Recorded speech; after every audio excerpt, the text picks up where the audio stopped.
Assalamualaikum warahmatullahi wabarakatuh. Perkenalkan, nama saya Putri Awalia, Prodi Bimbingan Konseling Islam. Di sini saya akan menjelaskan tentang moderasi beragama dalam ruang digital. Kementerian Agama Republik Indonesia menetapkan tahun 2019 sebagai Tahun Moderasi Beragama. Moderasi beragama dijadikan jargon serta nafas dalam setiap dalam setiap program dan kebijakan yang dibuat oleh Kementerian Agama. Dalam setiap kegiatan yang dilaksanakan, institusi ini berupaya untuk menempatkan diri sebagai institusi penengah moderasi di tengah keragaman dan tekanan arus disrupsi yang berdampak pada aspek kehidupan keagamaan dan kebangsaan. Moderasi beragama dimaksudkan dalam konteks ini adalah membawa masyarakat dalam pemahaman yang moderat. Moderasi beragama diskusikan, dilafalkan, diejawantahkan, dan diungkan sebagai iraming dalam mengelola kehidupan masyarakat Indonesia yang multikultural. Kebutuhan terhadap narasi keagamaan yang moderat tidak hanya menjadi kebutuhan personal dan kelembagaan, melainkan secara umum bagi warga dunia, terutama di tengah perkembangan teknologi informasi dalam menghadapi kapitalisme global dan politik penempatan yang disebut dengan era digital. Moderasi beragama menemukan relevansinya untuk dikokohkan di atas dasar filosofi universal dalam konstruk pengembangan keilmuan dan perguruan tinggi keagamaan Islam negeri atau PTKIN.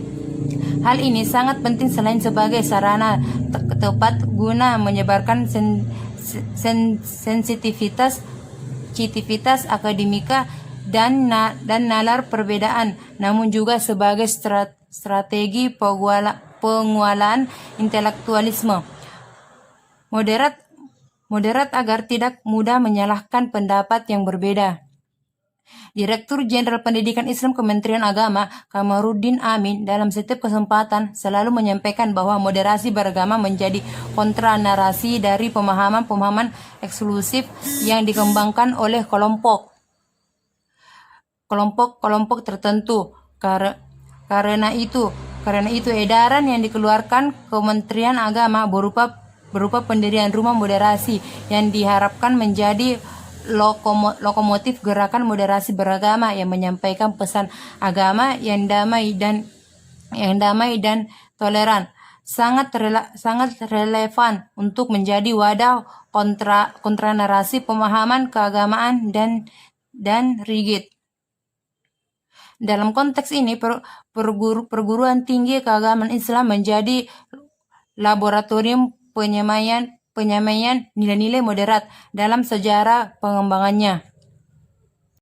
Narasi beragama sebagai kontrak narasi. Teknologi informasi memiliki peran yang sangat vital dalam mempercepat pelipatan ruang dan waktu. Maraknya dunia virtual yang mudah diakses telah mengantarkan masyarakat pada problem paradoksial. Satu sisi, masyarakat sedang dalam semangat tinggi untuk memperbarui dan mengekspresikan identitas keislaman. Namun di satu sisi pembagian ruang digital diwarnai oleh narasi keagamaan yang tidak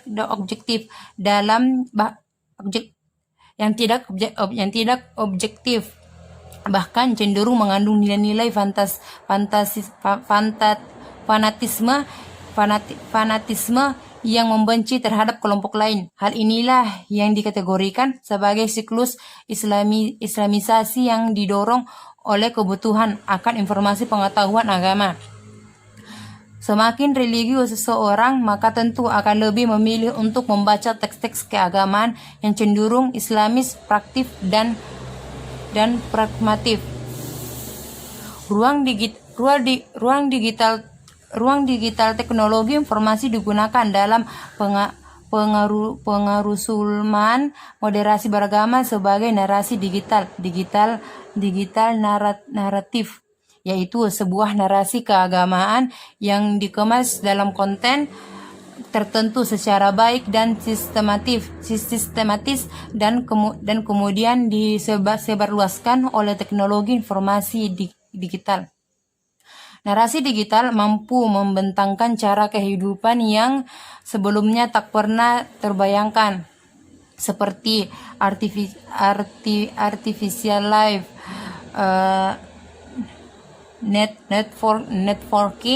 networking dan real-time interaction.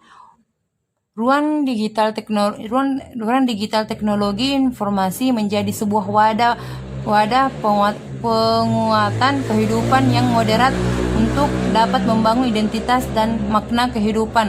Karena itu, teknologi informasi menjadi kontra narasi untuk melawan narasi-narasi keagamaan yang monopoli kebenaran. Heidegger pada tahun 1971 menyebut teknologi dapat membentangkan sekaligus mempengaruhi pola dan cara pandang seseorang. Walaupun di satu sisi juga sebaliknya dapat menimbulkan ketakutan, ketidakpuasan, dan pemenjaraan. Perguruan tinggi keagamaan Islam sebagai laboratorium perdamaian penyaluran kontek-kontek moderasi beragama melalui ruang digital sebagai penyeimbang dari arus informasi yang deras di ruang media sosial.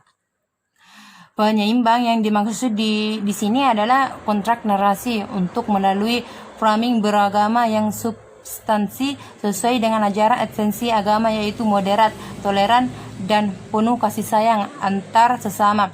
Hal itu dapat dilakukan dengan suara-suara nyaring di ruang digital menggunakan teknologi informasi. Oleh karena itu, skema teknologi yang mendeterminasi dan mendisiplinkan kehidupan keagamaan menjadi arena kontestasi yang harus disebut dan dikuasai dengan narasi-narasi keagamaan berbasis moderasi beragama. Perguruan tinggi keagamaan Islam dalam penyebaran ide dan gagasan moderasi beragama menggunakan beberapa konten, misalnya konten di YouTube, Facebook, Twitter, Instagram, dan sebagainya. Hal ini sejalan dengan konsep yang dijelaskan oleh Mihaly Csikszentmihalyi pada tahun 1993 yang menyatakan bahwa perkembangan informasi dunia digital yang disebarluaskan melalui konten-konten tertentu dapat mempengaruhi perkembangan diri. Dan di era serba terbuka, masyarakat memperoleh pengetahuan keagamaan dengan cara instan dan pragmatik. Sanad keilmuan tidak lagi menjadi kunci dan proses belajar. Siapa yang cepat menyajikan narasi keagamaan maka akan memperoleh jamaah dengan mudah. Karena itu, pengarusutamaan moderasi beragama yang dilakukan oleh perguruan tinggi keagamaan Islam melalui rumah moderasi dengan menyediakan dan menyebarluaskan konten sebagai kontra narasi dari suara-suara teks keagamaan dapat menjadi suara penyeimbang, bahkan menjadi suara dominan untuk menggeser pemahaman keagamaan yang bersifat tunggal dan kaku. Era digital menuntut masyarakat untuk berhati-hati agar tak terjerumus dalam kubangun ekstasi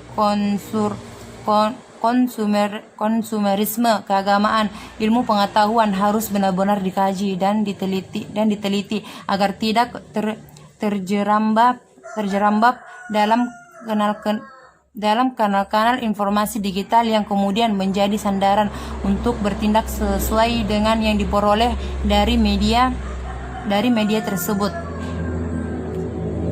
Dan sampai sini penjelasan saya. Mohon maaf jika banyak yang salah dan kurang jelas karena saya juga masih belajar.